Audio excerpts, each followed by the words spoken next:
Benahouda Bedaïm, bonjour. Bonjour. La France est en train de se faire tailler les croupières à Bruxelles. Benahouda, qu'est-ce qui se passe? Il se passe qu'il faut se battre pour avoir les meilleurs postes de commissaires européens, c'est-à-dire ceux qui ont du pouvoir, ceux qui ont du poids dans les négociations internationales. Et là, pour l'instant, la France n'a pas grand-chose en vue.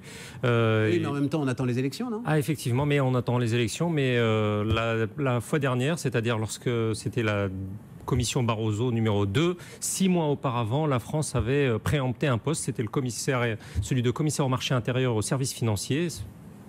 Et important, supranational. Hein, supranational.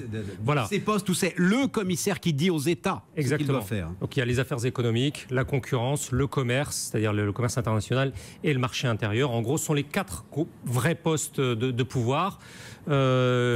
Voilà, l'idée c'était au départ d'avoir les affaires économiques, mais apparemment ça va revenir soit à un Italien, soit à un Espagnol.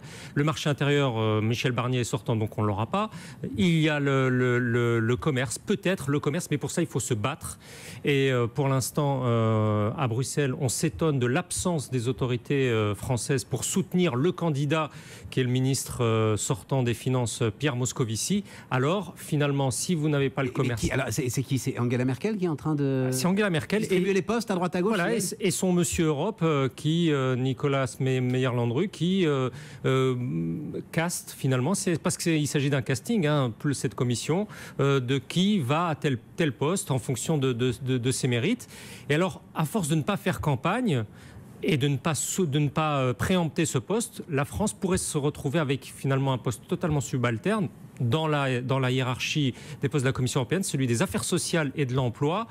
Et pour faire passer la pilule, en quelque sorte, parce que quand même la France est le 2e État membre de l'Union, on y accolerait le titre de vice-président. Mais il faut savoir que sur les 27 commissaires européens, il y en a 1 sur 3 qui est vice-président. Vice-président de la Commission, vous voulez dire? Voilà, vice-président de la Commission, ce qui veut à peu près rien dire. Ce n'est pas Joe Biden, en gros. Hein. Mais c'est perdu, là, ça y est, j'ai l'impression à vous entendre. C'est-à-dire la messe est dite sur ces 4 postes critiques, là. C'est très mal parti, sauf si la présidence de la Commission européenne n'échoue pas à l'un de ces 3 candidats issus de la majorité. On pourrait, dans un dernier moment, mais vraiment un dernier moment, avoir le commerce, mais c'est quand même mal parti. L'affaire des trains